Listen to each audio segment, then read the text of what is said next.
아프리카 속담 중에 한 아이를 키우려면 온 마을이 필요하다라는 말이 있지요.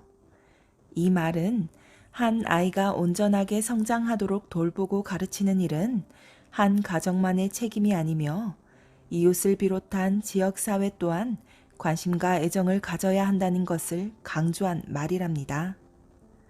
이번에 들려드릴 이야기 용이와 채부자는 어사 박문수가 경상도에 갔을 때 있었던 한 일화입니다. 용이라는 아이가 받은 잘못된 가정교육을 어사 박문수가 어떤 경험을 통해 바로 잡아준 이야기이지요. 이야기를 통해 가정교육의 중요성뿐만 아니라 사람들과 교류하며 보고 배우는 것이 우리에게 얼마나 큰 교육이 되는지 새삼 느낄 수 있답니다. 오늘의 이야기 재미있게 들으시고 편안한 휴식 되세요. 용이와 채부자. 암행어사 박문수가 경상도에 갔을 때 일이에요. 경상도 산골짜기에 외딴 오두막집 한 채가 있었는데 그 집에는 용이라는 아들이 있었어요. 부부만 외롭게 살다가 뒤늦게 얻은 아들이라 어려서부터 금이야 오기야 키웠지요. 마을이 멀리 떨어져 있어 이웃도 없는 터라 부부는 저녁이면 심심했어요. 그래서 용이에게 재롱삼아 엉뚱한 것을 시키는 것이었지요. 용아, 네 아버지 한 대 툭 때리거라. 어머니가 시키면 용이는 아버지에게 가서 툭 때렸어요. 용아, 네 어머니도 한 대 때려라. 아버지가 시키면 이번에는 어머니에게 가서 톡 때렸지요. 어려서야 맑게 알아듣는 것만도 기특해서 아들이 조망만한 손으로 톡톡 때리는 것이 귀엽기만 했어요. 하지만 다 큰 아들이 걸핏하면 손으로 부모를 툭툭 때리니 그런 몹쓸 짓이 어디 있겠어요. 암행어사 박문수가 가만히 지켜보니 다른 사람이 하는 행동을 보고 배울 기회가 없어서 그 버릇을 못 고치는 것 같았어요. 박문수는 용이를 불러 돈 단량을 주며 말했어요. 이 돈으로 생선을 사가지고 채부자네 집을 찾아가거라. 그 집에 가서 생선을 팔아보려무나. 용이는 생선을 사서 채부자네 집을 찾아갔어요. 채부자네 마당에서는 길쌈을 하느라 부인들이 바쁘게 일하고 있었는데 마침 채부자네 아들도 장에 가서 생선을 사가지고 막 돌아온 참이었어요. 생선 사세요. 용이는 생선을 들고 마당으로 들어갔어요. 그러자 채부자가 말했지요. 아이고 이러러 어째. 우리 아들도 금방 장에 가서 생선을 사왔는데. 그래도 그냥 보낼 수는 없으니 또 사야겠구나. 그래, 이 생선이 얼마냐? 단량을 주고 사온 건데요. 용이는 장에서 단량을 주고 샀으니 그대로 얘기했지요. 단량을 주고 사서 이 먼 데까지 왔는데 단량만 받아가면 되겠느냐? 최 부자는 생선 값으로 10량을 주었어요. 그런데 최 부자네 아들이 또 어디를 가는지 아버지에게 절을 하고 나가는 거예요. 아버지, 다녀오겠습니다. 오냐, 잘 다녀오너라. 최 부자는 아들의 인사를 받고 나서 용이에게 말했어요. 먼 길 오느라 배고플 터인데 밥이나 먹고 가거라. 용이는 최 부자네 집에서 밥까지 얻어먹게 되었어요. 그러다 보니 어느덧 날이 저물게 되었지요. 최 부자네 집에서는 용이에게 어디 사냐고 묻더니 늦었으니 자고 가라고 했어요. 이리하여 용이는 최 부자네 집에서 하룻밤 묵게 되었지요.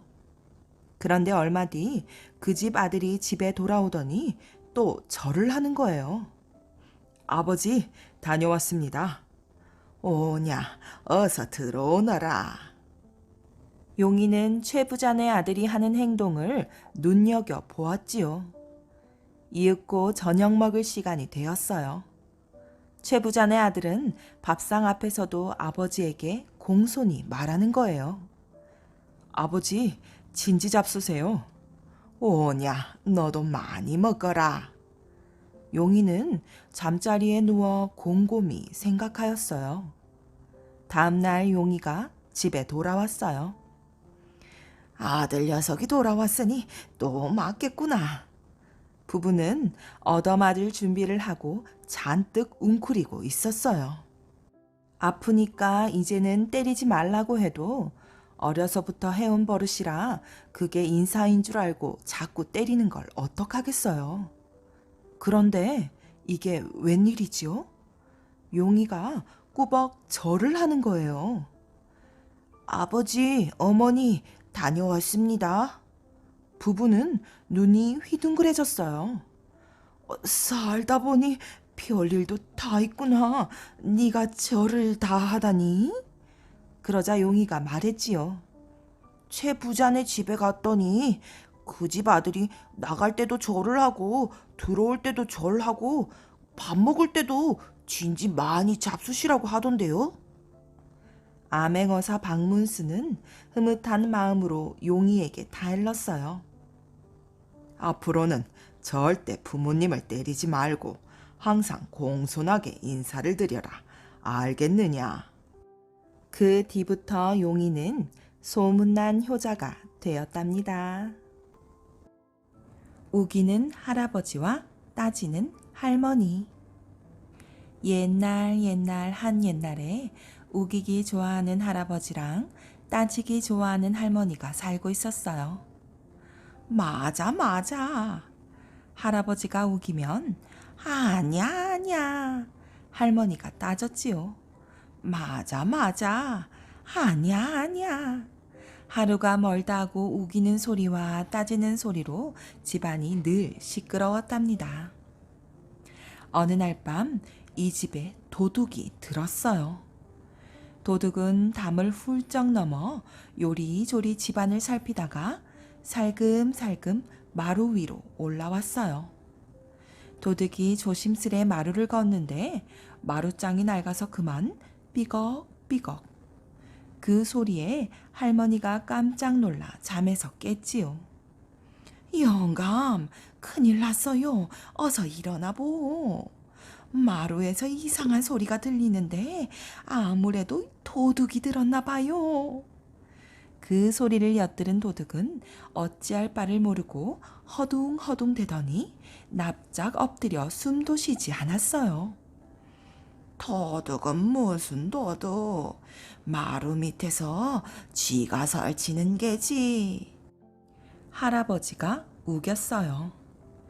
도둑은 할머니 마음이 놓이라고 찍찍 쥐 울음소리를 흉내내었어요. 거봐, 맞아. 내 말이 맞아. 아냐, 영감이 틀렸다오. 쥐 울음소리는 저렇게 크지 않아요. 할머니도 지지 않고 따졌어요. 할아버지가 가만 생각해 보니 그 말이 맞는 것도 같았지요. 옳거니 쥐를 쫓는 고양이인 게지. 할아버지가 또 우겼어요. 도둑은 얼른 야옹 고양이 울음소리를 흉내내었지요. 거봐, 맞아. 내 말이 맞아. 아냐, 영감이 틀렸다오. 고양이 울음소리는 저렇게 굴지 않아요. 할머니도 역시 따졌어요. 옳거니 쥐를 쫓는 고양이한테 밟힌 개가 짖는 게지. 할아버지는 막무가내로 우겼어요. 도둑은 얼른 멍멍 개 짖는 소리를 흉내내었지요. 거봐, 맞아. 내 말이 맞아. 아냐, 영감이 틀렸다오. 내가 개 짖는 소리를 모를까 봐요. 할머니도 막무가내로 따졌어요. 옳거니 쥐를 쫓는 고양이한테 밟힌 개가 진짜 닭이 잠을 깨 회를 치는 게지. 할아버지가 부득부득 우겼어요. 도둑은 얼른 꼬끼요 꼬끼요 닭 우는 소리를 흉내내었지요. 거봐, 맞아 맞아, 내 말이 맞아. 아냐 영감이 틀렸다오. 닭이 한밤중에 회를 외쳐요. 할머니도 바득바득 따졌지요. 옳거니 쥐를 쫓는 고양이한테 밟힌 개가 짖어 닭이 잠을 깨 회를 치자 소가 놀라 우는 게지. 할아버지는 두 눈 딱 감고 우겼어요. 도둑은 얼른 음매 음매 소 울음소리를 흉내내었어요. 거봐, 맞아 맞아, 내 말이 맞아. 아냐 영감이 틀렸다오. 외양간의 소름 소리가 왜 마루에서 들려요? 할머니는 두 눈을 크게 뜨고 따졌어요. 옳거니 쥐를 쫓는 고양이한테 밟힌 개가 짖어 닭이 잠을 깨 회를 치자 소가 놀라 울어대고 그 소리에 도깨비가 달려온 게지. 할아버지는 시침을 뚝 떼고 우겼어요. 이를 어쩌나 도둑의 등줄기에 식은땀이 흘렀어요. 도깨비 소리를 들어본 적이 있어야 말이지요. 도둑은 하는 수 없이 끼끼 끼르르륵 이 소리에 방 안에서는 그만 난리가 나고 말았어요. 에구머니 영감, 정말 도깨비면 어떡해요. 못된 심술이라도 부리면. 할아버지는 마지못해 꾸물꾸물 일어나 방문을 열었어요. 덜컹 방문이 열리자 놀란 도둑이 부엌으로 후다닥 도망쳤어요. 이거 참 큰일 났네, 큰일 났어. 어디에 숨을 거나? 도둑이 부엌을 휘휘 둘러보니 커다란 물독이 보였지요. 도둑은 물독 안으로 풍덩 들어가서는 둥둥 떠있던 바가지를 머리에 썼어요.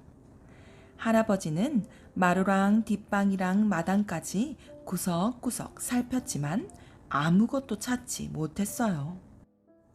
마지막으로 부엌으로 들어가 보았지요. 그런데 할아버지의 눈이 번쩍 뜨였어요. 아니, 저 물독에 달랑 엎어져 있는 게 뭐람? 바가지인 듯도 싶고 아닌 듯도 싶은데? 할아버지는 물독으로 한 걸음 한 걸음 다가갔어요. 에고, 어쩌면 좋을꼬. 이러다가 꼼짝없이 들키게 생겼구나. 다급해진 도둑은 자기도 모르게 박박, 바각바각, 박박, 바각바각 소리를 냈어요. 그 소리에 할아버지는 걸음을 멈추고 중얼거렸어요. 허허, 바가지가 틀림없구먼. 이제 마음 푹 놓고 들어가 잠이나 자야지. 할아버지가 방 안에 들어서자 기다렸다는 듯이 할머니가 물었어요. 영감, 대체 그게 무슨 소리입니까? 아, 바가지 소리였다오. 할아버지가 우겼어요. 바가지가 어떻게 소리를 내요? 할머니가 따졌어요. 맞아. 아냐.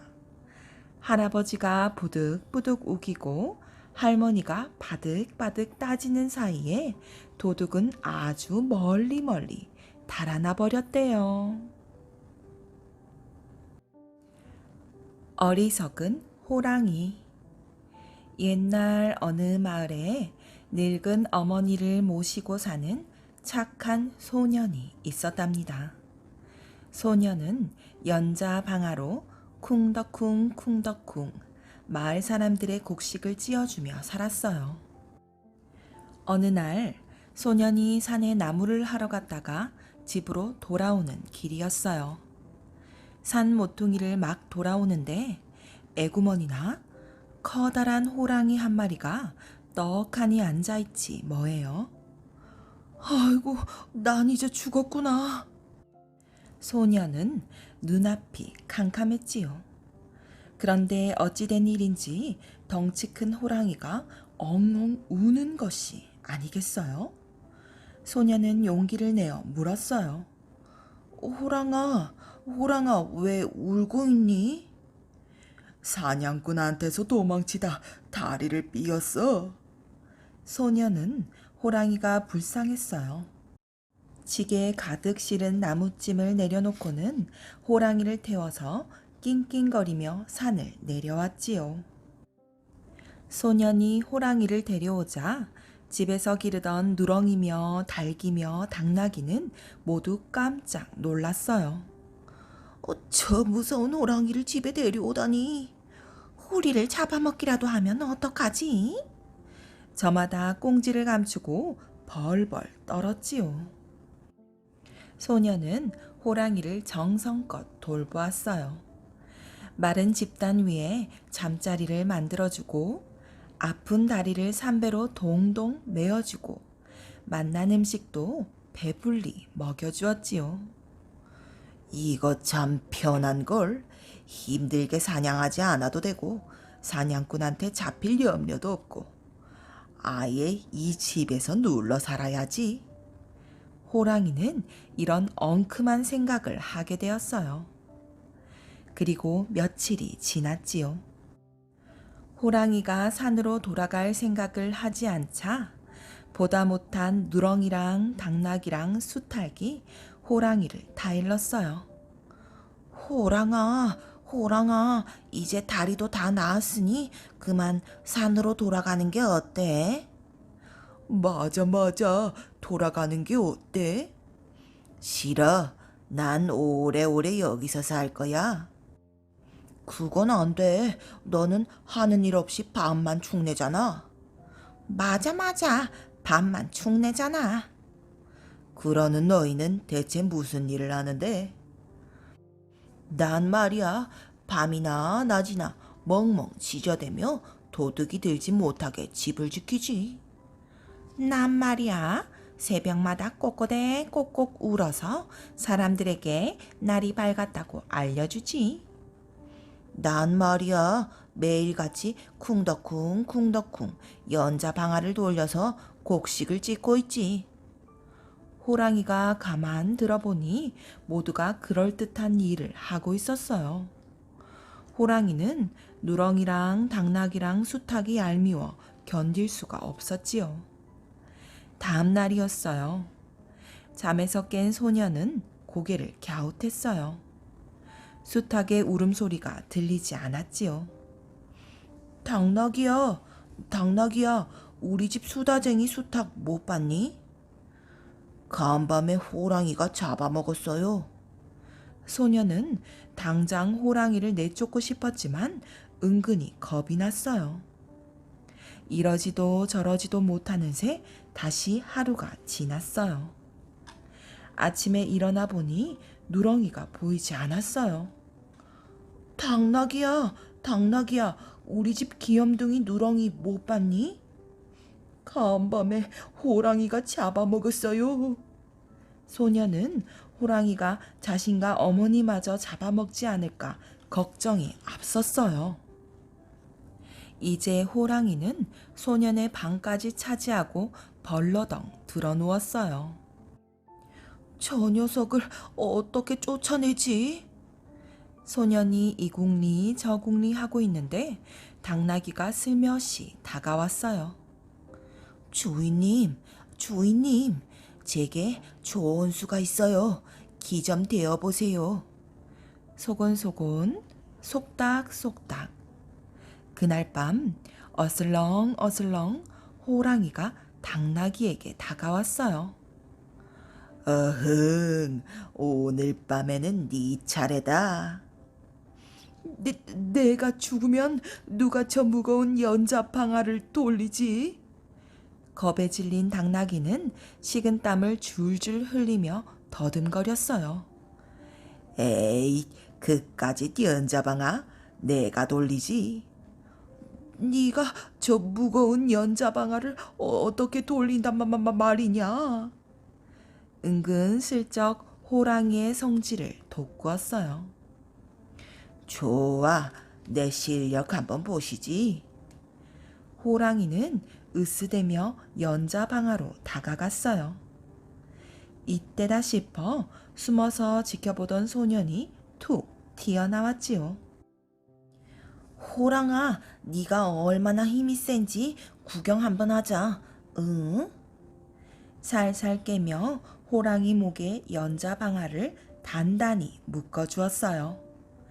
호랑이는 힘차게 연자방아를 돌리기 시작했지요.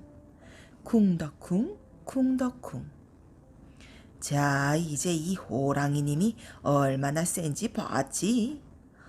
우와, 너 정말 힘이 세구나. 언제까지나 여기에서 연자방 하나 돌리렴? 우리는 이만 가서 잠이나 자야겠다. 이 멍텅구리 호랑이야. 뭐라고? 어서 날 풀어줘. 어흥.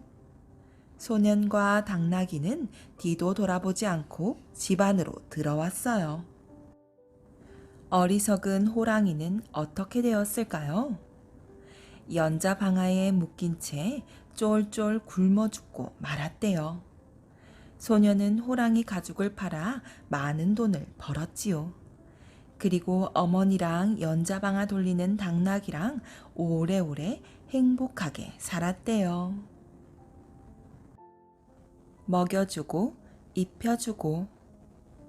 옛날 한 마을에 돌처럼 크고 단단하다고 해서 돌쇠라고 불리우는 한 총각이 살았대요.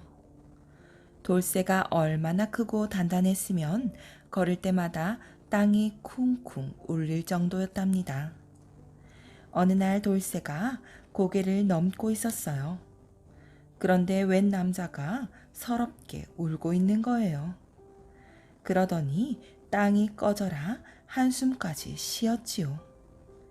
돌쇠가 다가가자 남자는 점점 더 서글프게 울었어요. 왜 그렇게 슬피 울고 계십니까? 돌쇠가 물었지요. 아랫마을 부자 영감이 빌린 돈을 갚지 않는다며 다짜고짜 6살 난 아들을 머슴으로 데려가지 뭐요.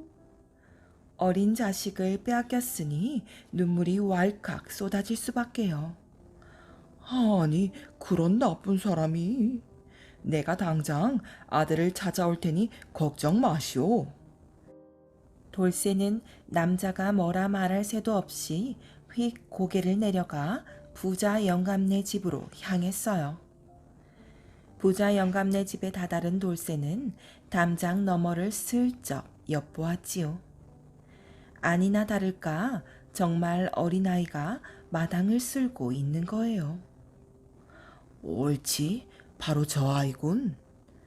돌쇠가 문을 쿵쿵 두드렸어요. 뉘시오. 마침 부자 영감이 문을 열어주었지요. 이 댁에서 머슴살이를 하고 싶습니다. 머슴? 필요 없네. 부자 영감은 사실 몸집도 우람하고 힘 꽤나 쓸 것 같아 돌쇠가 탐이 났지만 돈을 주자니 아까웠거든요. 그저 먹여주고 재워주고 입혀주기만 하면 돈은 필요 없습니다. 순간 부자 영감은 귀가 번쩍 뛰었지요. 에헴, 그럼 오늘부터 일해보게나. 부자 영감은 갑자기 사근사근하게 말했어요. 그러자 돌쇠가 대뜸 마당을 쓸고 있는 아이를 가리키며 말했지요. 저기 빗자루에 달랑달랑 매달려 있는 어린 머슴은 어디에다 쓴답니까? 지게 지고 풀썩, 호미 들고 털썩, 항아리 들고 나동그라지겠습니다. 저런 어린아이와 같이 일하느니 그냥 집에 가서 나무나 해다 팔아야겠습니다. 돌쇠가 휙 돌아 나가려고 하니 이제는 부자 영감이 돌쇠를 잡는 게 아니겠어요. 사실 아이를 먹이고 키우는 것도 걱정이지만 까딱 잘못하다가는 돌쇠도 놓치겠거든요. 내 저 아이를 당장 내보냄세. 그러니 자네가 일을 더 많이 해야 하네. 힘센 머슴 한 명이 거저 생겼는데 비실비실한 어린 아이가 무슨 소용이겠어요. 그럼 문서로 만듭시다. 의기양양해진 돌쇠가 이제는 부자 영감에게 문서까지 만들자고 하는 거예요. 문서까지 만들 필요가 있나? 나중에 딴소리 할 수도 있으니. 그래 씀세 암 쓰고 말고. 부자 영감한테는 불리할 게 하나도 없거든요. 돌쇠가 오히려 딴소리하며 돈을 달라고 할까봐 걱정이었는데 잘 되었지요. 돌쇠가 우리 집 머슴으로 일하는 대신 먹여주고 재워주고 입혀준다. 그리고 어린 아이는 내보낸다. 결국 두 사람은 문서를 써서 각각 한 장씩 나눠 가졌어요. 돌쇠는 그날부터 부자 영감네 집에서 머슴으로 일하게 되었지요. 다음날 부자 영감은 새벽같이 일어나 마당으로 나가보았어요. 돌쇠가 일을 잘하고 있는지 확인하고 싶었던 거지요. 아니 그런데 여기저기 어디에도 돌쇠가 보이지 않는 거예요. 다른 머슴들은 불을 뗀다고 후후, 마당을 쓴다고 쓱쓱, 장작을 팬다고 뚝딱, 모두들 열심히 일하고 있는데 말이에요. 부자 영감이 화가 나서 이리저리 돌쇠를 찾고 있는데 방문을 열어보니 돌쇠가 밥상 앞에 떡하니 앉아 있거든요. 배고픈 얼굴로 밥상을 멀뚱멀뚱 쳐다보면서 말이에요. 아니 이 일은 안 하고 여기서 뭐 하고 있는 게냐? 화가 난 부자 영감이 버럭 소리를 질렀어요. 왜 이제야 오셨습니까? 배가 고파서 배가죽이 등에 철썩 붙었습니다. 부자 영감을 보더니 반가운 얼굴로 돌쇠가 말했지요. 어서 밥을 먹여주시지요. 밥을 먹여달라고 장난하는 게냐 이놈. 부자 영감이 호통을 치자 돌쇠가 문서를 부자 영감의 코앞에 들이밀며 말했지요. 잊어버리셨습니까? 문서에 분명 먹여준다고 되어 있을 텐데요. 부자 영감은 기가 막혔지요.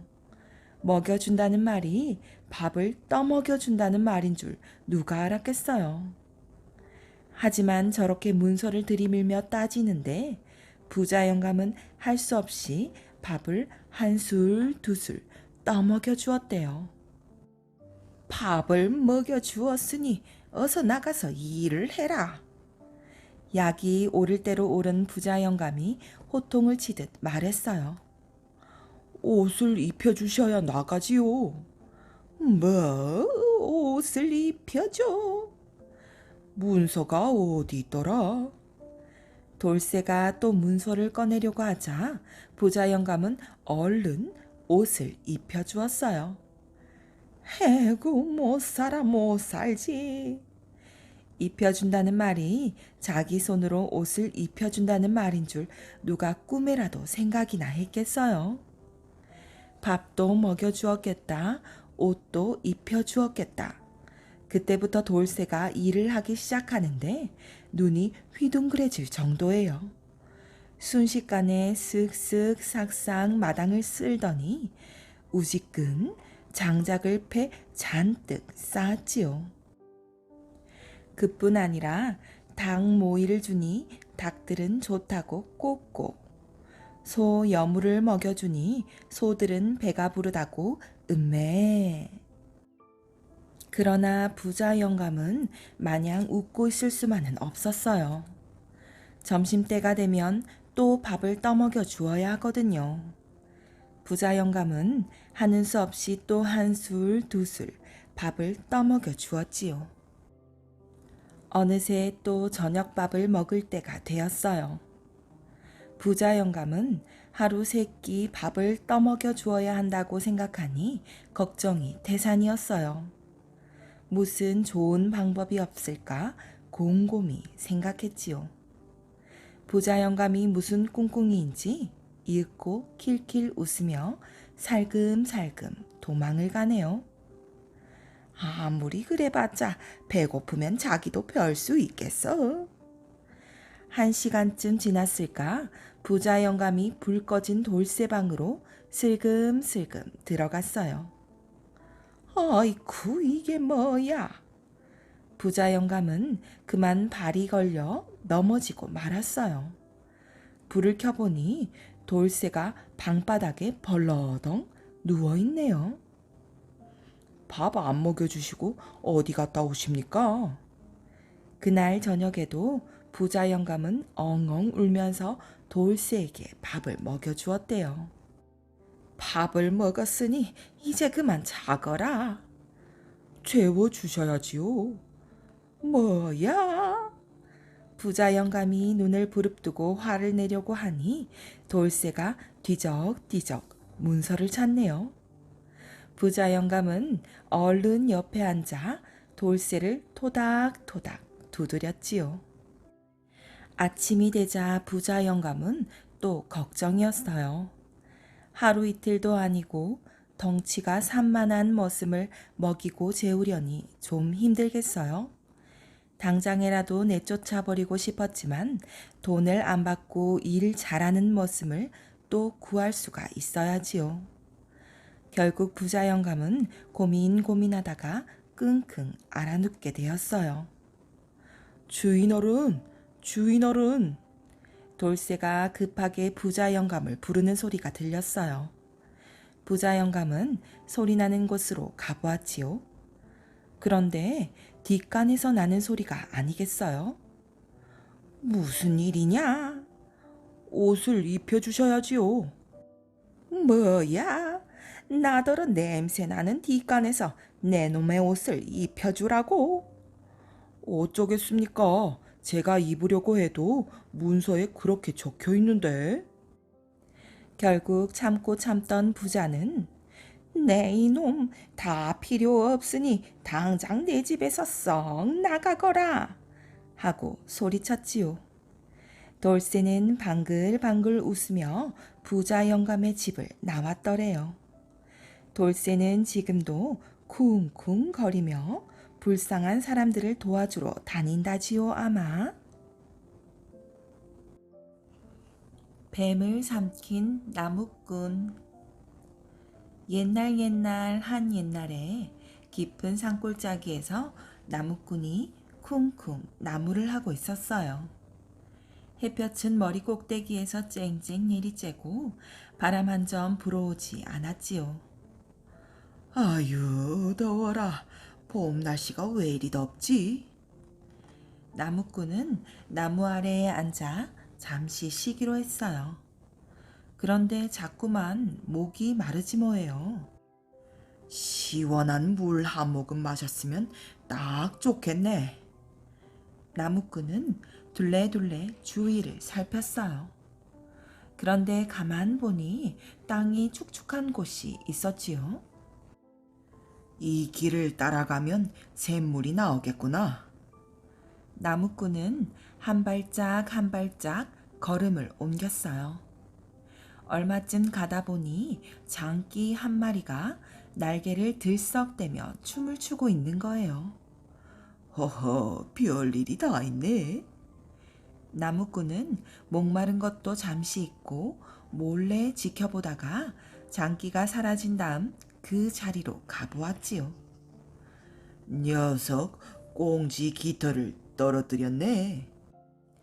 나무꾼은 장기의 꽁지 깃털을 만지작거리다가 등 뒤에 쓱 꽂아두었어요. 그러고는 물을 찾아 다시 길을 가려는데 글쎄 바로 거기에 샘이 있었어요. 아이고 잘 됐네. 이제야 살겠다. 나무꾼은 퐁퐁 솟는 맑은 샘물을 보고 넙죽 엎드려 물을 마시기 시작했어요. 꿀꺽 꿀꺽. 그렇게 정신없이 물을 들이키다가 말고 나무꾼은 깜짝 놀라 벌떡 일어섰지요. 무언가 길쭉하고 거뭇거뭇한 것이, 그러니까 뱀처럼 생긴 것이 물에 어른거린다 싶더니 목 뒤로 쓱 지나가지 뭐예요. 꼭 입으로 들어가 꿀꺽 삼킨 것만 같았어요. 아이고, 이게 뭐야? 내가 뱀을 삼켰나 봐. 뱀을 삼킨 거야. 이를 어찌하면 좋을까? 이제 난 죽었어. 죽은 목숨이야. 나무꾼은 발을 동동 구르며 손가락을 입에 넣고 억지로라도 뱀을 토하려고 했지요. 하지만 뱀은 나오지 않고 속만 울렁거렸어요. 나무꾼은 힘들여 한 나무도 다 내팽개치고 주저앉아 울기 시작했어요. 내가 무슨 큰 죄를 저질렀다고 하늘이 내게 벌을 내리시나. 살아있는 뱀을 삼키다니 복도 지질이 없지. 어느덧 하늘은 점점 분홍빛으로 물들기 시작했어요. 여기 앉아 죽을 수는 없지. 죽더라도 집에 가서 죽어야지. 나무꾼은 비척비척하면서 집까지 걸어왔어요. 몸은 으슬으슬 떨리고 속도 울렁울렁 했지요. 하지만 나무꾼은 아무 말도 하지 않고 곧장 방에 들어가 자리를 펴고 누웠어요. 아내는 걱정이 되어 꼬치꼬치 캐물었지요. 하지만 마음 약한 나무꾼은 차마 살아있는 뱀을 삼켰다는 말은 못하고 곧 죽을 거라는 소리만 했어요. 나무꾼은 정말로 시름시름 앓기 시작했지요. 그런데 참 이상하게도 딱히 아픈 곳은 없는데 속이 계속 메스꺼려서 당최 뭘 먹을 수도 없고 열도 좀 나는 것도 같고 몸도 부들부들 떨리는 것 같고 거기다 눈까지 희미하니 잘 보이지가 않더래요. 대체 자네 어디가 아픈 거야? 걱정이 된 동네 사람들도 하나둘 나무꾼을 찾아왔어요. 사실은 내가 숲에서 물을 마시다가 그만 뱀을 삼켰지 뭔가. 나무꾼은 그제야 사실을 털어놓았어요. 나무꾼이 뱀을 삼켰다는 소문은 동네방네 퍼지게 되었지요.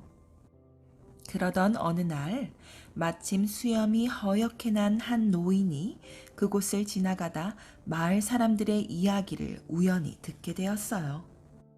그 길로 노인은 나무꾼을 만나러 갔지요.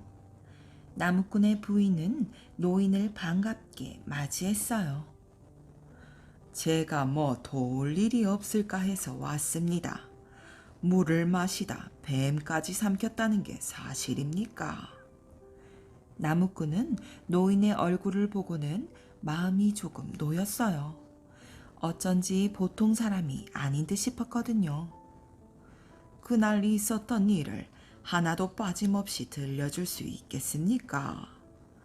네네, 그러지요. 그러니까 제가 나무를 하다가 나무꾼은 춤추는 장기를 본 일이며 샘물을 마신 일까지 전부 털어놓았어요. 그때 그 장기의 꽁지 깃털은 어찌했습니까? 장기의 꽁지 깃털이라고요? 아, 그거요. 등 뒤에 꽂아두었는데 뱀을 먹고 나서 그 뒤로 어찌 됐는지 저도 모르겠습니다. 그 말을 들은 노인은 뭔가 짐작되는 게 있는지 고개를 끄덕이며 천천히 말했어요. 알겠습니다. 제게 좋은 생각이 있습니다. 예? 그럼 제 뱃속에 든 뱀을 꺼내주시는 건가요? 노인은 대답 대신 빙긋이 웃기만 했지요. 물을 마셨다는 그 셈으로 함께 갑시다. 어서 앞장서십시오. 깊은 산속의 샘은 아주 맑고 깊었지요. 꼭 어디에선가 뱀이 튀어나올 것만 같았어요.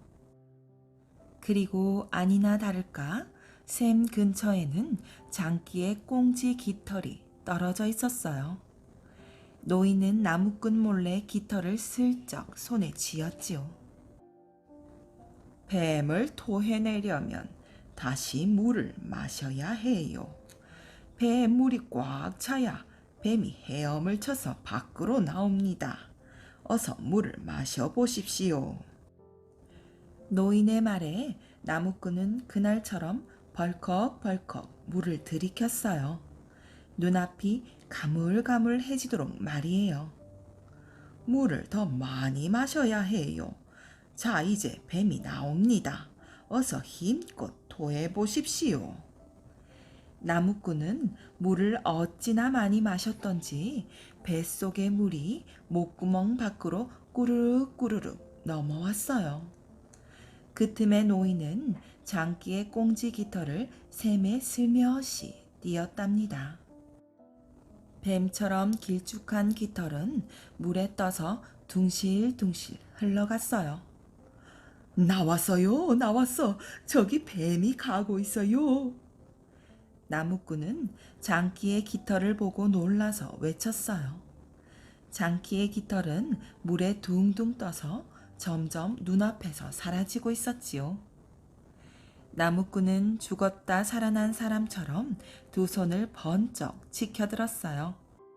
만세, 만세, 이제 난 살았다. 나무꾼은 하늘을 향해 크게 외치고 노인에게 넙죽 엎드려 큰 절을 올렸지요. 고맙습니다. 정말 고맙습니다. 그런데 말이에요. 나무꾼은 끝내 알지 못했대요. 정말로 뱀을 삼켰다가 토한 게 아니라 마음의 병을 툭툭 털어냈다는 걸요. 복 타러 가는 젊은이. 옛날 어느 마을에 아주 가난한 젊은이가 살고 있었어요. 어찌나 가난했던지 먹는 것이라고는 매일 멀건 죽뿐이었지요. 아침에는 보리죽, 점심에는 시래기죽, 저녁에는 역시 보리죽이었어요. 어느 날 젊은이가 죽을 먹으려는데 웬 스님이 힘없이 다가왔습니다. 이복의 젊은이, 죽 좀 나누어 주시게나. 한 그릇밖에 없는 죽이었지만 젊은이는 스님에게 선뜻 내어주었어요. 뚝딱 스님은 눈 깜짝할 사이에 죽을 먹어치웠지요. 스님이 다시 길을 나설 채비를 하자 젊은이가 물었어요. 스님, 전 언제쯤 잘 살 수 있게 될까요? 스님은 빙그레 웃으며 말했지요. 10곡에 넘어 서쪽 나라 계곡에 복을 타는 데가 있다네. 한번 가보시게. 복을 타는 곳이라고요? 젊은이는 가슴이 쿵쿵 뛰었어요. 금방이라도 부자가 될 것만 같았지요. 젊은이는 그 길로 곧장 서쪽 나라로 떠났어요. 한 고개를 넘자 날이 어둑해졌어요. 숲속 멀리 집 한 채가 보였지요. 옳거니 저 집에서 하룻밤 묵어가야겠다. 그 집에는 어여쁜 아가씨가 혼자 살고 있었어요. 어디 먼 길을 가시나 봅니다. 예, 서쪽 나라로 복을 타러 가는 길입니다. 젊은이의 말에 아가씨는 머뭇거리며 말했어요. 누가 제 남편이 될지 좀 알아봐 주시겠어요? 그럼요. 걱정 마세요. 다음날 젊은이는 다시 길을 떠났지요. 두 고개, 세 고개를 넘자 흰 옷을 입고 금 바둑판에 바둑을 두는 노인들이 있었어요. 노인들은 자그마치 100년 동안이나 바둑을 두고 있다고 했지요. 젊은이가 복을 타러 서쪽 나라로 간다고 하자 한 노인이 말했어요. 아무리 바둑을 두어도 끝이 없으니 도대체 누가 바둑에 이길 건지 좀 알아봐 주시겠소? 그럼요. 걱정 마세요. 젊은이는 또 길을 떠났습니다. 네 고개, 다섯 고개, 여섯 고개를 넘자 한 아이가 꽃밭에 물을 주고 있었어요. 다른 꽃은 다 피는데 이 꽃은 아무리 물을 주어도 꽃이 피지 않아요. 아이가 걱정스럽게 꽃을 바라보았지요. 내가 서쪽 나라에 가서 알아봐 줄게.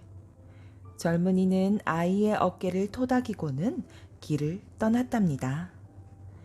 일곱 고개, 여덟 고개, 아홉 고개를 넘자 넓은 바다가 나왔어요. 이 바다만 건너면 서쪽 나라인데 어떻게 건너지? 그때 무시무시한 커다란 회색용이 나타났답니다. 용은 입에 여의주를 2개나 물고 있었지요. 네가 서쪽 나라로 복을 타러 가는 젊은이냐? 서쪽 나라에 가거든 내가 언제쯤 하늘로 올라갈지 꼭 알아오너라. 젊은이는 온몸을 달달 떨며 고개만 끄덕였답니다. 용은 젊은이를 등에 태우고 바다 위를 구름처럼 날아갔어요. 바다를 무사히 건넌 젊은이는 서쪽 나라 계곡으로 가는 마지막 10번째 고개를 꼴딱 넘었습니다. 그곳에는 다 쓰러져가는 절이 하나 있었어요. 그런데 절 안에 젊은이에게 죽을 얻어먹은 스님이 앉아있는 게 아니겠어요? 스님의 말씀을 듣고 복을 타러 왔습니다. 자네 복은 자네 스스로 곧 찾게 될 걸세. 젊은이는 맥이 탁 풀렸어요. 하지만 어쩔 수 없는 일, 젊은이는 스님에게 사람들과 용이 부탁한 것을 물었지요.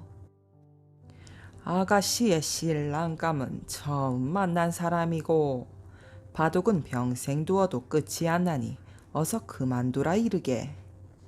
꽃은 땅 속에 있는 금덩이를 파내면 피일 것이고, 그리고 용은 여의주를 하나 버리면 하늘로 올라갈 수 있지. 허나 명심하게 용이 바다를 건네 주거든 이 말을 전해야 하네. 스님이 말을 마치자 젊은이는 터덜터덜 빈손으로 절을 내려왔습니다. 10번째 고개를 다시 꼴딱 넘어왔지요. 용을 만난 젊은이는 바다를 건넌 뒤 여의주를 하나 버리라고 말해주었어요. 그래, 고맙구나. 이 여의주는 네가 갖거라. 용은 보물 여의주 하나를 젊은이에게 주고는 하늘로 올라갔어요. 9고개, 8고개, 7고개를 다시 넘어와 젊은이는 아이를 찾아갔지요. 미애야, 땅속을 한번 파보거라. 아이가 땅속의 금덩이를 파내자 금세 꽃이 피어났지요. 아이는 고맙다며 젊은이에게 금덩이를 주었답니다. 6고개, 5고개, 4고개를 다시 넘자 노인들은 여전히 바둑을 두고 있었어요. 평생 바둑을 두어도 끝이 안 난다니 이제 그만두시지요. 허허, 지금까지 괜한 헛수고를 했구먼. 노인들은 금 바둑판을 젊은이에게 주고는 가버렸어요. 3고개, 2고개를 또 넘었지요. 아가씨는 젊은이를 보자 달려 나왔어요. 처음 만난 사람이랑 결혼을 하게 된다는군요. 젊은이의 말에 아가씨가 놀라 소리쳤어요. 어머나, 내가 처음 만난 사람은 바로 당신이에요. 복을 타러 가서 보물 여의주의 금덩이에 금바둑판에 고운 아가씨까지 아내로 맞다니 내 복을 내가 찾았어. 젊은이는 덩실덩실 춤을 추면서 마지막 한 고개를 넘어 집으로 돌아왔답니다. 소를 가르친 훈장님. 옛날 옛날에 정승이란 높은 벼슬을 지닌 어른이 살고 있었어요. 4살에 천자문을 다 외우고 15살에 과거 시험에 턱 붙을 정도로 어릴 적부터 머리 좋고 똑똑하기로 동네방네 소문이 자자했대요. 정승에게는 혼인을 하고 10년 만에 얻은 귀한 아들이 하나 있었어요. 어렵게 얻은 아들이라 정승은 기대가 더 컸지요. 그런데 이 아들이 7살이 되도록 책 읽을 생각을 통 안 하지 뭐예요. 이대로 두었다가는 벼슬은커녕 사람 구실도 못하겠다 생각한 정승은 나라에서 그를 잘 가르치기로 소문난 훈장님에게 아들을 맡기기로 했답니다. 우리 집안을 이어나갈 녀석입니다. 잘 부탁드리겠습니다. 정승은 고개를 숙여 훈장님에게 꾸벅 절을 했어요. 그런데 그때에도 정승의 아들은 장독 뒤에 숨어서 딴짓만 하고 있었답니다. 그날부터 훈장님은 정승의 아들을 앉혀놓고 하루하루 글을 가르쳤어요. 그런데 정승의 아들이 어찌나 머리가 나쁜지 아무리 가르쳐도 소용이 없는 거예요. 자, 따라해보거라. 하늘, 전, 따지. 자, 이 글자가 뭐라고 했느냐? 글쎄요. 그게 하늘천인지 따지인지 가물가물한데요. 이 애끼 이 녀석아, 100번을 읽어도 가물가물하단 말이냐. 그렇게 하루가 지나고 이틀이 지나고 어느덧 3년이 흘렀어요. 자, 이제 말해보아라. 이게 하늘천이냐 따지냐. 그러니까 그게 뭐였더라? 뭐라고? 이렇게 외우고도 아직도 모르느냐?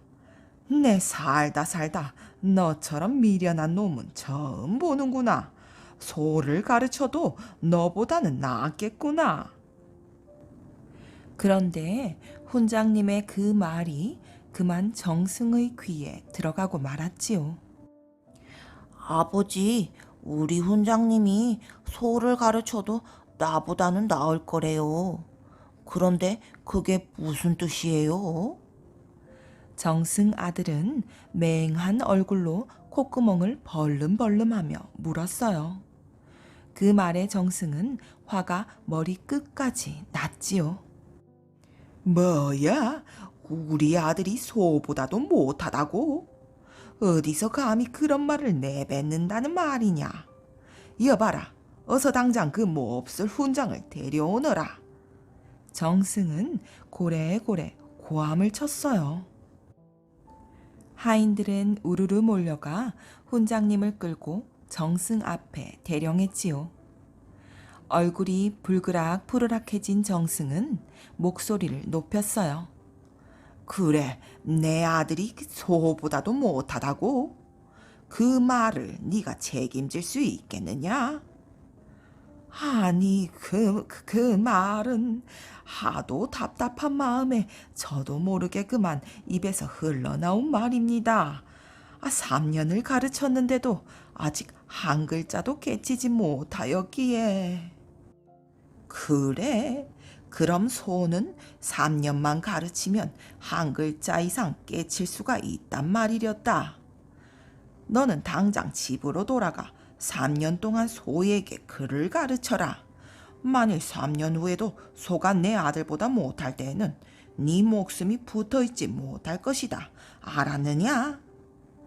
정승의 호통에 훈장님은 아무 말도 못하고 다리만 와들와들 떨었어요. 집으로 돌아온 훈장님은 걱정이 태산 같았어요. 아무리 생각해 보아도 소에게 글을 가르칠 자신은 없었거든요. 하지만 언제까지고 넋놓고 지낼 수만은 없었지요. 어느 날 훈장님은 소매를 걷어올리고 소에게 다가갔답니다. 아무 영문도 모르는 소는 멀뚱멀뚱 주인만 바라보고 있었지요. 훈장님은 소의 고삐를 바짝 쥐고 하늘 높이 번쩍 쳐들면서 외쳤어요. 하늘천. 그러자 깜짝 놀랄 만한 일이 벌어졌어요. 훈장님이 고삐를 번쩍 축혀 올리자 콧뚜레를 낀 소는 코가 아픈지 머리를 하늘로 번쩍 들어 올리지 뭐예요. 그래, 됐다. 바로 이거야. 훈장님의 머릿속에는 번뜩 좋은 생각이 떠올랐어요. 자, 이번에는 따지를 가르쳐야겠구나. 신이 난 훈장님은 고삐를 아래로 힘껏 당기며 외쳤답니다. 따지. 그랬더니 이번에는 소가 머리를 땅으로 푹 숙이는 게 아니겠어요? 됐네, 됐어. 훈장님은 고삐를 넣고 덩실덩실 어깨춤을 추었답니다. 그날 이후 훈장님은 날마다 고삐를 손에 쥐고 소에게 훈련을 시켰어요. 하늘천 따지. 그렇게 1년이 가고 2년이 흘러갔지요. 그리고 3년이 될 즈음에는 고삐 없이 하늘천 따지만 듣고도 소가 알아서 머리를 올렸다 숙였다 하는 거예요. 드디어 약속한 날이 왔어요. 아침이 밝기가 무섭게 힘이 센 하인이 5명이나 몰려왔지요. 하인들은 잔뜩 일그러진 얼굴로 훈장님을 막무가내로 끌고 가려고 했어요. 정승께서 기다리고 계십니다. 어서 갑시다. 에헴, 누가 도망이라도 갈까봐 그러는가? 내 발로 소를 끌고 찾아갈 것이니 먼저 돌아가 있어라. 훈장님이 소를 끌고 정승집으로 들어섰지요. 정승집 마당에는 구경원 사람들로 북적거렸어요. 정승은 대청에 떡하니 버티고 앉아 큰 소리로 말했지요. 자, 약속을 잊지는 않았겠지? 그동안 소에게 무슨 글자를 가르쳤느냐? 훈장님은 마당 한가운데에 소를 세우고는 멀찍이 떨어져 섰지요. 그러고는 큰 소리로 외쳤답니다. 하늘천. 그러자 소가 그 말을 알아들었다는 듯이 하늘을 향해 머리를 치켜드는 거예요. 아니, 세상에 소가 하늘천자를 아나 봐. 사람들은 놀란 눈으로 소를 뚫어지게 쳐다보았지요. 곧이어 훈장님이 또 큰 소리로 외쳤답니다. 따지. 이번에는 소가 땅을 향해 머리를 푹 숙이네요. 훈장님은 앞으로 나와 정승에게 또박또박 말했어요. 어떻습니까? 도련님은 3년 동안 한 글자도 깨치지 못했는데 저희 집 소는 3년 동안 2글자나 깨쳤습니다. 이만하면 소를 가르치는 게 낫다는 제 말이 꼭 틀린 말은 아니지요. 그러자 여기저기서 웃음소리가 쿡쿡 새어나왔어요. 얼굴이 새빨개진 정승은 꿀먹은 벙어리처럼 아무 말도 못했지요. 에헴, 전 이만 집으로 갑니다. 그러고는 훈장님은 소를 끌고 당당히 대문 밖을 나갔더래요. 할아버지와 황금닭. 옛날 옛날 어느 바닷가 마을에 할아버지가 살고 있었어요. 겨울이 다가오는 어느 날 새벽, 할아버지는 땔감을 마련할 걱정에 일찍 잠에서 깨어났지요. 추운 겨울에 방을 뜨끈뜨끈하게 데우자면 집 근처 산에 있는 삭정이로는 어림도 없을 테고, 그렇다고 나무를 패서 장작을 산더미같이 쌓아놓자면 바다 건너편 섬까지 나무를 하러 가야 하는데, 밀물이라도 들어와 섬에 갇히면 어떡하지? 할아버지는 손가락을 꼽아 날짜를 하나하나 따지더니 갑자기 얼굴이 환해졌어요. 옳거니 오늘이라면 썰물 시간이 무척이나 길겠는걸. 그러고는 얼른 지게를 지고 집을 나섰지요. 바닷바람이 쌩쌩 불고 갯벌에 발이 푹푹 빠져 걷기 힘들었지만 할아버지는 성큼성큼 섬으로 달려갔답니다. 섬에 도착한 할아버지는 허리 한번 펴지 않고 쉴 새 없이 나무를 했어요. 그런데 아까부터 저쪽 샘물가에서 뭔가가 자꾸 반짝반짝 빛나는 거예요. 처음에는 깨어진 사계그릇 조각이 햇볕을 받아 빛나는 줄 알았지요. 하지만 시간이 흘러도 계속 반짝반짝 빛이 나는 거예요. 도대체 뭐가 있는 거지? 할아버지는 빛이 나는 곳을 향해 가만 걸어갔답니다. 아니, 세상에. 샘물가에는 닭 한 마리가 있었어요. 그런데 그 닭은 보통 닭이 아닌 반짝반짝 빛이 나는 황금닭이었지요. 그런데 이 황금닭은 파드닥 날개짓만 할 뿐 걷지도 날지도 못하는 거예요. 할아버지는 남이 볼까 서둘러 황금닭을 보자기에 꽁꽁 싸매었지요. 그러고는 지게를 짊어지고 냅다 집으로 달려갔어요. 나무하는 일도 다 내팽개치고 말이에요. 할아버지는 집에 돌아오자마자 황금닭을 헛간에 있는 괴짝에다 몰래 숨겨놓았어요. 그런데 황금닭을 쌌던 보자기에 닭털이 하나 빠져 있는 거예요. 반짝반짝 빛나는 게 아무리 봐도 보통 닭털이 아닌 듯 싶었지요. 할아버지는 아무한테도 말하지 않고 닭털을 품에 꼭 안고 금방으로 달려갔어요. 아니, 어떻게 황금으로 이렇게 얇은 닭털을 만들 수가 있지요? 금빵 주인은 할아버지가 내민 닭털을 보고 깜짝 놀랐어요. 할아버지도 황금이라는 말에 덩달아 깜짝 놀랐지요. 주인장, 방금 뭐라고 했소? 이 닭털이 황금으로 만든 거라고요? 금빵 주인은 할아버지에게 황금 닭털 값을 아주 후하게 쳐주었어요.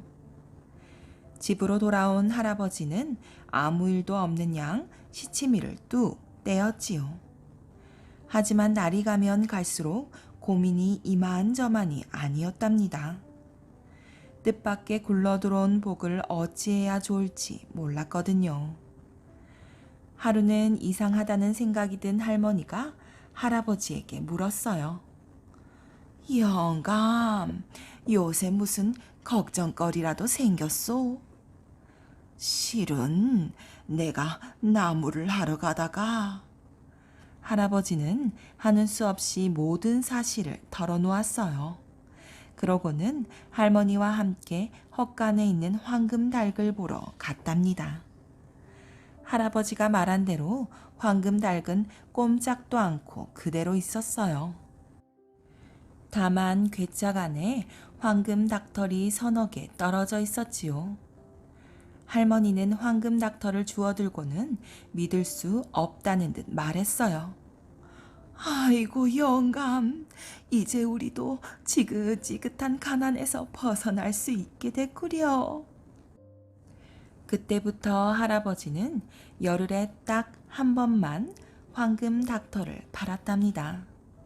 그러면서도 할아버지와 할머니는 예전처럼 부지런히 일을 했지요. 그렇게 1년이 지났어요. 이제 할아버지는 마을에서 첫째 가는 부자가 되었답니다. 저 집에서 황금 닭을 얻었대. 황금 알을 낳는 닭이라며? 황금이 자꾸 나오는 집이래. 마을 사람들은 할아버지 집에 대해 이러쿵저러쿵 떠들어댔어요. 그때부터 마을 사람들은 이 집을 황금이 나오는 집이라고 불렀대요. 세월이 흐르고 흘러 하루는 먼 데로 시집간 딸이 오랜만에 친정집에 오게 되었지요. 딸은 친정집을 보자마자 자기 눈을 의심했어요. 다 쓰러져 가던 옛날 친정집은 온데간데 없고 으리으리한 대궐 같은 집이 그 자리에 떡하니 서 있으니 말이에요. 어머니, 도대체 어떻게 된 일이에요? 딸이 바짝 다가앉으며 꼬치꼬치 캐물었어요. 할머니는 이리저리 말을 둘러대다가 하는 수 없이 그동안 있었던 일을 몽땅 털어놓았지요. 그날 밤 딸은 마음이 뒤숭숭해서 잠이 오지 않았어요. 갑자기 부자가 된 친정집이 부럽기도 하고 자기 신세가 한없이 초라해 보였거든요. 다음날 할아버지는 한양에 볼일을 보러 가고 할머니는 동네 잔치집에 놀러를 갔지요. 집에 혼자 있게 된 딸은 헛간에 있다는 황금 닭이 궁금해서 온몸이 근질근질 했답니다. 딸은 헛간으로 살금살금 다가가서 헛간 안에 있는 궤장문을 벌컥 열었어요. 정말 궤짝 안에 반짝반짝 빛나는 황금 닭이 있지 뭐예요. 딸은 덜덜 떨리는 손으로 황금 닭을 와락 움켜쥐었어요. 그러고는 황금 닭을 치마폭에 싸서 뒤도 돌아보지 않고 도망을 쳤지요. 딸은 달리고 또 달렸어요. 숨이 턱까지 차오를 무렵 딸은 황금 닭이 잘 있나 궁금해서 치마폭을 펼쳐보았지요. 아니 그런데 이게 웬일이에요? 황금빛으로 반짝반짝 빛나고 있어야 할 황금 닭은 온데간데 사라지고 시꺼먼 돌덩이만 덩그러니 있는 거예요. 그 순간 딸은 황금에 눈이 멀었던 자신의 잘못을 깨닫게 되었지요. 황금 닭의 주인은 따로 있었던 거야. 딸은 친정집을 향해 다시 터벅터벅 되돌아갔지요. 친정집에 돌아온 딸은 무릎을 꿇고 부모님께 잘못을 빌었어요. 그런데 할아버지는 화를 내기보다는 뜻밖의 말을 꺼내었지요. 황금 닭을 보고 욕심을 낸 건 잘못이야. 하지만 금방 뉘우쳤으니 그것으로 됐구나. 그리고 황금 닭이 시커먼 돌덩이로 변한 걸 보고도 그리 놀라지 않았답니다. 마을 사람들이 우리 집을 보고 황금이 나오는 집이라고 부른다는구나. 하지만 황금 닭이 있다고 해서 게으름을 피운 적은 한 번도 없었단다. 그러니 황금 닭이 없어도 예전처럼 열심히 일하며 살면 되는 것이야. 그 뒤로도 시커먼 돌덩이는 반짝반짝 빛을 내는 황금 닭으로 변하지 않았대요. 하지만 할아버지는 그동안 잘 살게 해준 것에 감사하며 그 돌덩이를 아주 소중하게 간직했답니다. 자기 집으로 돌아간 딸도 욕심 부리지 않고 열심히 일하며 오래오래 행복하게 살았대요. 금강산 개구리 바위. 옛날 금강산 기슭에 깊은 우물이 하나 있었어요. 맑은 우물 안에는 개구리 형제들이 살고 있었지요. 개구리 형제들이 볼 수 있는 세상은 우물 위로 보이는 세상이 전부였답니다. 우물 속에 비치는 달과 별을 볼 수 있는 게 고작이었지요. 어느 날 개구리 형제들이 살고 있는 우물에 목마른 까마귀 한 마리가 날아왔어요. 까마귀는 개구리 형제들에게 우물 밖 세상 이야기를 해주었답니다. 아름다운 꽃들과 동물들, 그리고 계절마다 산과 강이 얼마나 다르게 변하는지도 알려주었어요. 우물 밖 세상이라곤 동그란 하늘밖에 모르던 개구리 형제들은 까마귀의 이야기를 들으며 무척 신기해했어요. 까마귀야, 네가 가본 곳 중에 어느 곳이 가장 아름다웠니? 가장 큰 맏형 개구리가 물었어요. 너희들이 살고 있는 금강산이란다.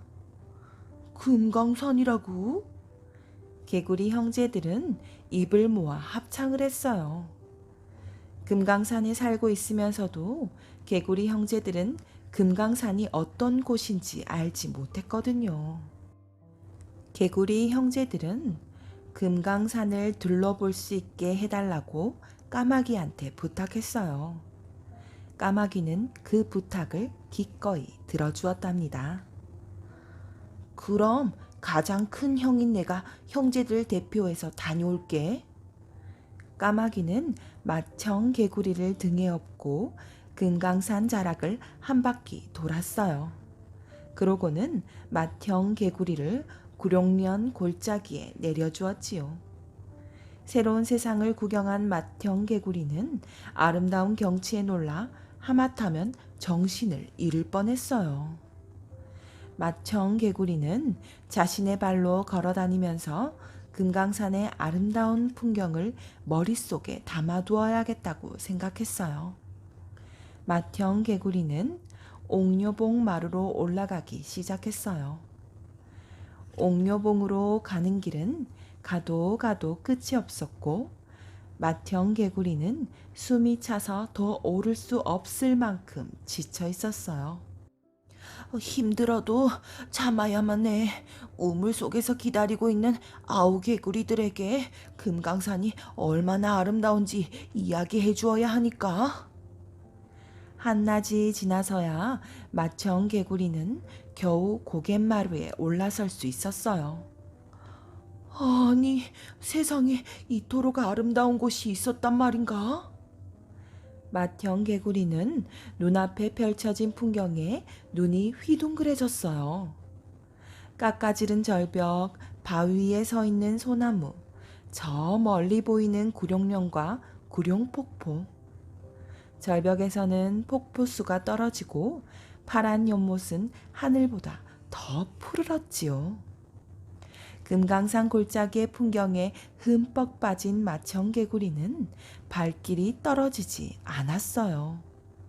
아우 개구리들이 기다리고 있는 우물로 돌아가야 한다는 것도 까맣게 잊어버리고 말았지요. 맏형 개구리는 두 눈을 동그랗게 뜬 채 그만 그대로 바위가 되고 말았답니다.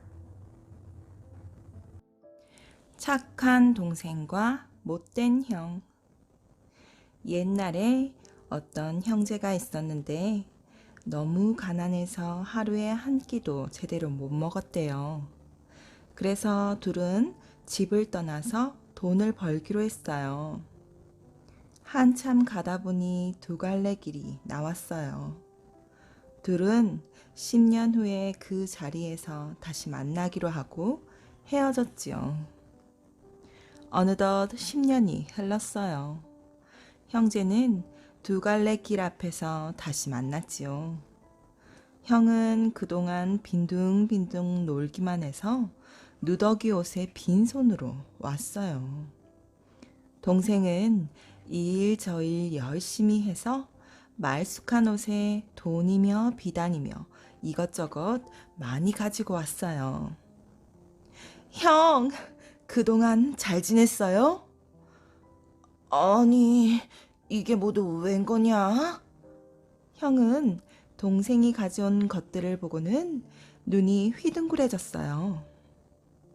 형은 와락 욕심이 생겼어요. 형은 동생에게 죄를 뿌려 장님을 만들고는 동생이 가진 것을 모두 빼앗아 화다닥 달아나 버렸어요. 꼼짝없이 장님이 된 동생은 더듬더듬 헤매다가 어느 마을로 들어가게 되었지요.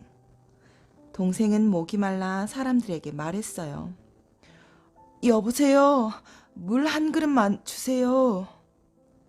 그러자 마을 사람들이 한숨을 쉬며 말했어요. 이보게, 이 동네는 물이 없어서 먼 데까지 가서 길어와야 한다네. 자네한테 줄 물이 없으니 다른 곳으로 가보게나. 동생은 더듬더듬 헤매다가 다시 어느 마을로 들어가게 되었지요. 동생은 배가 고파 어떤 부잣집 대문을 두드렸어요. 여보세요. 밥 한 술만 주세요. 그러자 하인이 나와서 말했어요. 이보게, 이 집 딸이 병에 걸려 다 죽게 생겼다네. 밥이고 뭐고 정신없으니 다른 곳으로 가보게나. 동생은 물도 밥도 못 얻어먹고 들길 산길을 헤매고 다녔어요. 그러다 산속 어느 외딴 빈집에 들어가게 되었어요. 밤이 되자 도깨비들이 웅성웅성 집 안으로 들어왔어요. 동생은 겁이 더럭 나서 얼른 대들보위로 올라가 숨었죠. 한 도깨비가 말을 꺼내었어요. 세상에 말이야. 어떤 사람이 눈이 멀어 쩔쩔매더라고. 저기 동쪽에 있는 복숭아 나무 잎을 따서 눈에 비비면 당장에 눈을 뜰 수 있을 텐데 사람들은 그것도 모른단 말이야. 그러자 다른 도깨비가 말했어요. 저 윗마을에서는 물이 없어 고생하더라고. 마을 한가운데에 있는 그 큰 나무를 베어 그 아래를 파면 물이 콸콸 솟구칠 텐데 사람들은 그것도 모른단 말이야. 그러자 또 한 도깨비가 말했어요. 저 아랫마을에서는 부잣집 딸이 다 지고 가더라고. 지붕 밑에 숨어있는 지니를 잡아서 끓는 기름에 넣어 죽이면 딸은 씻은 듯이 나을 텐데 사람들은 그것도 모른단 말이야. 동생은 가만히 숨죽인 채 도깨비들이 떠들어대는 말을 잘 귀담아 들었어요. 꽃기요. 첫 닭이 울자 도깨비들은 어디론가 다 가버렸어요. 동생은 대들보에서 내려와 해 뜨는 동쪽을 향해 조심조심 발을 뗐어요. 얼마쯤 걸어가자 정말로 복숭아 나무가 손에 닿았어요. 동생은 복숭아 나무 잎을 따서 얼른 눈에 대고 비볐지요. 그러자 도깨비 말대로 눈이 번쩍 뜨였어요. 눈을 뜬 동생은 한다름의 윗마을을 찾아갔어요. 동생은 마을 한가운데에 있는 큰 나무를 베어내고 그 아래를 팠지요. 그러자 도깨비 말대로 물이 콸콸 솟구쳤어요. 와, 물이다! 물! 사람들은 매우 기뻐하며 동생에게 많은 돈을 주었어요. 동생은 이번에는 아랫마을 부잣집을 찾아갔어요. 동생은 사람들에게 기름을 펄펄 끓여달라고 하고는 지붕을 뜯어냈어요. 그랬더니 정말 지붕 밑에 큰 지네가 숨어 있었어요. 동생은 그 지네를 잡아서 펄펄 끓는 기름에 던져 죽였지요. 그러자 도깨비 말대로 부잣집 딸은 씻은 듯이 병이 나았어요. 부잣집 영감은 매우 기뻐하며 동생과 딸과 결혼시키고 재산도 많이 주었어요. 그러던 어느 날이었어요. 아주 더럽고 초라한 거지가 동생 집에 구걸을 하러 왔어요. 동생이 보니 자기를 장님으로 만들고 달아난 형이지 뭐예요. 그래도 동생은 형을 반가이 맞아주었어요. 형은 동생이 잘 사는 모습을 보고 깜짝 놀라 물었어요. 대체 어떻게 해서 이리 잘 살게 된 거냐? 동생은 도깨비들이 하는 말을 듣고 잘 살게 되었다며 그동안 있었던 일을 다 이야기해 주었어요. 형은 자기도 부자가 되고 싶었어요. 그래서 동생이 한 대로 똑같이 하기로 마음먹었지요. 형은 먼저 자기 눈을 동생처럼 장님으로 만들었어요. 그러고는 더듬더듬 도깨비가 모이는 빈집을 찾아갔어요. 형은 일찌감치 빈집 대들보 위로 올라가 숨어 있었지요. 이윽고 왁작지껄 도깨비들이 들어오는 소리가 났어요. 한 도깨비가 말을 꺼냈어요. 원, 별일도 다 있지. 글쎄, 자기 눈을 장님으로 만드는 놈이 다 있더라고. 형은 자기 이야기에 흠집 놀라 부스럭하고 소리를 내고 말았어요. 도깨비들은 그 소리에 눈이 왕방울이 되었어요. 무슨 소리야? 감히 누가 우리 말을 엿듣는 거야? 찾아라! 찾아라! 도깨비들은 이리저리 휘둘러 보았어요. 도깨비들은 결국 대들보에서 부들부들 떨고 있는 형을 찾아냈죠. 저기 저놈이다. 잡아라. 도깨비들은 형을 끌어내려 방망이로 마구 두들겨 팼어요. 못된 형은 밤새도록 정말 죽도록 두들겨 맞았죠. 첫 닭이 울 때까지 말이에요. 마고 할미 전설. 이 세상이 생기지도 않은 아주 먼 옛날 마고 할미라는 어마어마하게 큰 거인이 살았어요. 드르렁 드르렁 푸. 마고 할미는 코를 요란하게 골며 자고 있었어요. 드르렁 푸, 드르렁 푸. 그렇게 아주 오랫동안 잠을 자고는 눈을 떴어요. 잘 잤다. 뭐 재미난 일이라도 없을까? 마고 할미는 기지개를 켜고는 두리번거렸어요.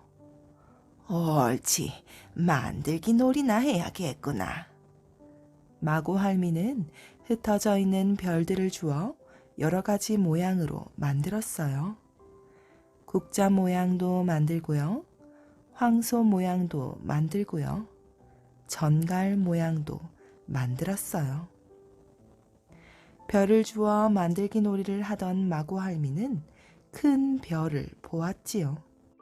바로 눈부시게 빛나는 뜨거운 햇님이었어요. 저걸 우리 땅에 갖다 놓으면 환해지겠구나. 하지만 햇님은 너무 뜨거워 오래 들고 있을 수가 없었지요. 그러다 또 하나의 큰 별을 보았어요. 얼음같이 차가운 달님이었어요. 옳지, 이것도 같이 가져가면 되겠구나.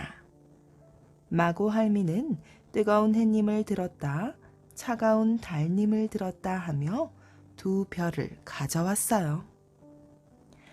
햇님을 가져오니 땅이 아주 환해졌어요. 쏙쏙쏙. 그러자 풀과 나무가 자라기 시작했어요. 꼬물꼬물꼬물 벌레가 생겨나 기어다녔어요. 동물도 생겨나 뛰어다녔어요. 햇님이다. 사람도 태어나 살기 시작하고요. 그러나 햇님을 오래 두면 너무 뜨거워졌어요. 하루에 한 번 달님으로 식혀야 했지요. 어느 날 비가 내렸어요. 비는 열흘이 넘도록 계속 쏟아졌어요. 이때는 땅이 평평했어요. 그래서 모두 물에 잠겼지요. 이러다 물에 빠져 죽겠어. 사람들은 커다란 배를 만들어 타고 마고 할미를 찾아 떠났어요. 서쪽으로 7일 동안을 노를 저어갔어요. 멀리서 커다란 기둥이 2개 보였어요. 마고 할미 다리였지요. 다리는 하늘 위까지 솟아 있었어요. 마고 할머님! 사람들은 소리쳐 불렀어요. 누구냐? 구름 위에서 마고 할미의 큰 목소리가 들렸어요. 사람들입니다. 왜 그러느냐? 비가 너무 많이 와서 다 떠내려갔어요. 그러냐? 내 눈물 때문이란다. 마고 할미는 배를 들어 자기 눈에 대었어요. 마고 할미 눈에서 눈물이 폭포처럼 쏟아지고 있었어요. 내 눈에 박힌 바위를 빼주려무나. 그럼 비가 그칠 것이야. 한 젊은이가 밧줄을 들고 마구 할미의 눈에 뛰어들어갔어요. 마구 할미의 눈은 호수처럼 깊었어요. 젊은이가 눈 속을 헤엄쳐 들어가니 바닥에 집채만한 바위가 박혀 있었어요. 영치기 영차, 영치기 영차. 젊은이가 바위에 밧줄을 묶자 사람들이 잡아당겼어요. 마고 할미의 눈에 박힌 바위가 빠지자 눈물이 그쳤어요. 비도 그쳤지요. 고맙구나. 마고 할미는 보답으로 땅을 파서 쌓았어요. 사람이 살도록 언덕을 만든 거예요. 사람들은 배에서 내려 언덕으로 올라갔어요. 이야, 이제 살았다. 사람들은 춤을 추며 기뻐했어요. 마고 할미가 땅을 판 곳은 바다가 되었어요. 언덕을 쌓다가 흙을 흘린 곳은 섬이 되었고요. 일을 마친 마고 할미는 잠이 들었어요. 언덕에는 곧 풀이 나고 나무가 자랐어요. 사람들도 집을 짓고 농사일을 시작했지요. 아이고, 잘 잤다. 마고 할미가 일어나 보니 풀과 나무가 무성하게 자라 있었어요. 하지만 마고 할미가 누운 자리는 모래뿐인 사막이 되었어요. 이런, 아휴. 마고 할미가 한숨을 쉬었어요. 한숨은 모래바람이 되어 사막을 휘저었어요. 마고 할미가 오줌을 누웠어요. 잘잘잘. 그러자 잠깐 사이에 커다란 웅덩이가 생겼어요. 마고 할미는 웅덩이의 물이 바다로 흐르게 홈을 팠어요. 홈은 강이 되었지요. 홈을 판 흙을 쌓은 곳은 산이 되고요. 사람들이 농사를 짓기 좋게 해줘야지. 마고 할미는 손가락으로 강줄기 여기저기에 금을 그었어요. 그러자 작은 강과 내가 생겼어요. 마고 할머님, 고마워요. 사람들은 무척 좋아했어요. 논밭에 물을 대기 좋게 되었거든요. 덕분에 곡식이 아주 잘 자랐어요. 그 뒤로 마고 할미와 사람들은 친구가 되었어요. 가뭄이 들면 사람들은 생각했어요. 마고 할미가 비를 내려줄 거야. 그럼 얼마 후에 비가 내렸어요.